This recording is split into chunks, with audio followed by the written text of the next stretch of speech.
Should the organisers of the Palestine protest pay for policing them?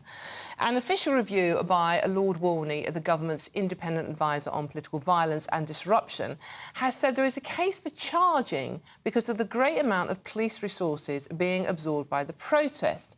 The Metropolitan Police has spent £17 million controlling the demonstrations following the Hamas terror attacks at the beginning of October. So, Claire and Nigel are still here. It's a miracle. It won't last.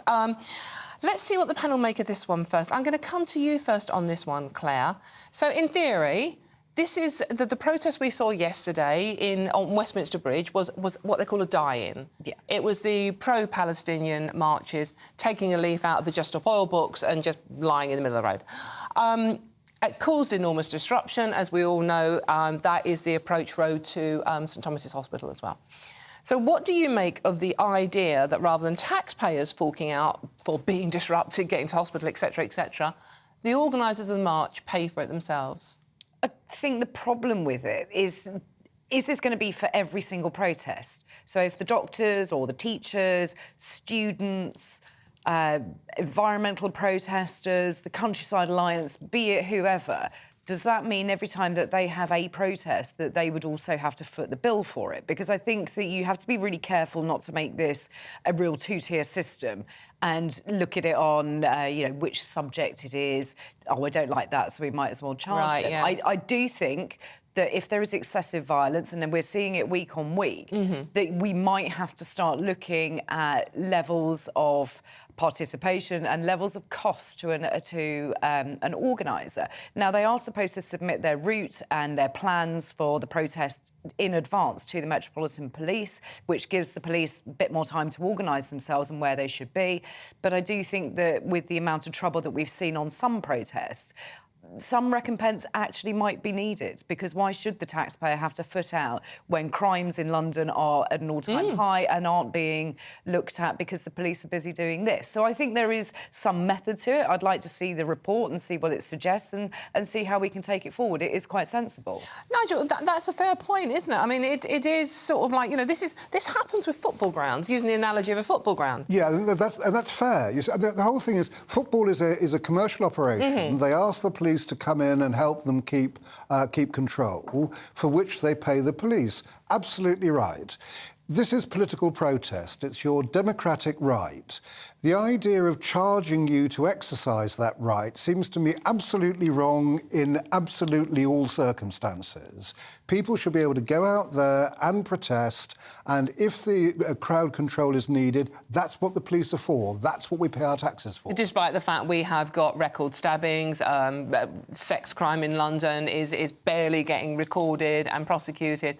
And we need more police. I mean, the answer is we need more police, and the fact that the Tories got rid of 20,000 of them and have only just started putting them back again shows where we are. But, I mean, certainly when it comes down to the rights people have, they should be sacrosanct. What about, is there a difference, as your lovely wife just mentioned, is there a difference between the kind of protest where you just gather on the pavement with banners, say, outside Westminster, or where you block a main thoroughfare, in this case it was Westminster Bridge, and cause major disruption? Well, is there a difference? The issue there should be dealt with by the law. So if those protesters, you have sort of Just Stop Oil, Extinction Rebellion protesters doing things which are now outlawed, if those people are breaking the law, you arrest them for breaking the law. It's not about trying to charge them for something. They would then go to court and get fined personally.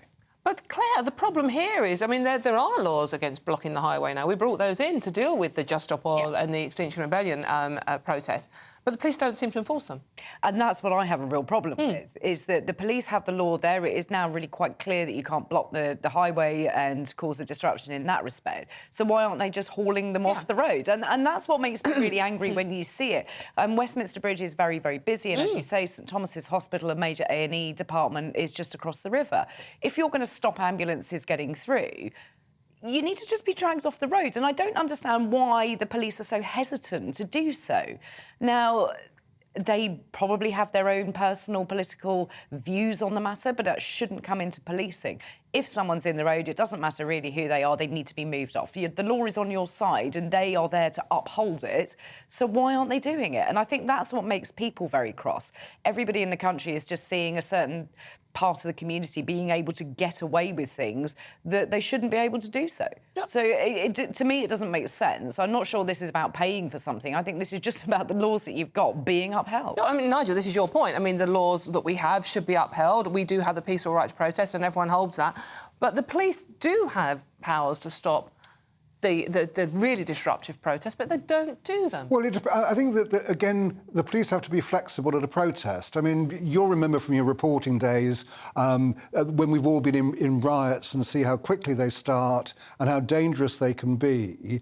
And each riot is actually different. So what the police should be doing is trying to stop things getting out of hand. So it may well be they will actually not dive into arrest a load of people if that would cause further violence. So you can understand that if you're the operational police officer on the ground, the police chief on the ground, you must make decisions about how you police that demonstration. But that is going back to Claire's point, and Claire was sighing and shaking her head there. No, I just saw Claire, it. Yeah, she gave him that look, the wife's death stare. Claire. But why should you then sort of say, oh, well, we don't want the mob to get a little bit angry, so, you know, Mr. Person lying in the middle of the road or Mrs. Person lying in the middle of the road, we're just going to leave you there because somebody else might get a bit angry and kick off about it. The police's job is to keep order, and so if a police action is likely to make things spinning out of control, where they would lose the chance of actually keeping a demonstration within reasonable bounds, the police must be allowed that operational flexibility to decide how they deal with that demo. But if they just dealt with it quickly, then people sort of around them probably wouldn't realise what was going on. If they hoiked off people that were sitting in the middle of the road causing a disruption really quickly, got them to the side of the road, most of the crowd wouldn't even notice. You're doing anyway. it sitting in a TV studio. Try and do it out on the streets while these things are going on. You seem to be saying that it's absolutely fine for people to cause a disruption because it might make other people kick off. I'm not saying it's fine. I'm saying that we don't want it to get out of hand. I mean, demonstrations that I've covered as a journalist, I've had to choose between whether I'm on the police line, am I safer there and having bricks coming over from the demonstrators, or am I safer on the demonstrators' lines where the police are about to do a sort of Zulu charge against you and I might get impaled on their shields. But those are the decisions you make while you're actually reporting it. The police make the same kind of decisions when they're policing. And all of the decisions that are being made are to let the protesters seemingly do exactly as they wish, which for the rest of the general public, trying to get on with their lives, trying to get to hospital. They've made 150 arrests on these Palestinian marches, so people are actually being picked up. They're looking for people through social media who have broken different laws. So I don't think it's fair to say the police are actually doing nothing. Then don't let them do it in the first place. If the law is there to say don't block the highway, then why are they allowed to lay there for 2 hours on a major part of infrastructure within London? And I'm just grabbing my 2 pennies worth here because there are 3 of us in this marriage today. Basically, I don't understand why football fans, the police don't have a problem with that. They just haul you off and sling you in a van, no problem, no questions asked. They're not worried about what reaction that's going to cause. But some other demonstrations do get treated with kids' glove. Has to be said. Sorry, putting that out there.